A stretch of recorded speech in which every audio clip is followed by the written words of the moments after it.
জড়াই 24/7 ওর লগে অক্টোপাসের মতো জড়াই থাকবি, তোরা কি শুরু করছিস এগুলি?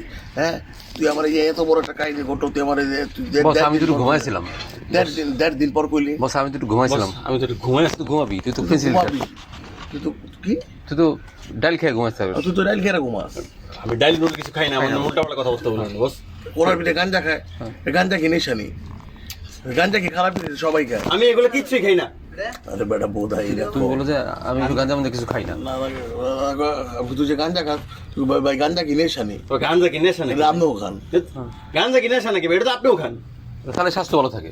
গাঞ্জা কি নেশা নাকি? এটা তো আপনিও খান। খালি তো স্বাস্থ্য ভালো থাকে। এই যে আপনার স্বাস্থ্য, খাদ্য নালী পরিষ্কার থাকি। খাদ্য নালী পরিষ্কার থাকে। আমরা রাত ফেলাই দেবো। তুই কি করছিস তাহলে? তুই কি কম মারে আবার ফোন দিতি, আবার ফোন দিতি। এখন আমি যেটা মনে দিচ্ছে যে জরির মা মনে আমার সাথে বিয়ে ঠিক করছে, এটা নিয়ে তুমি দিয়ে দাও, আর জিনিসটা তুমি দিয়ে দিও।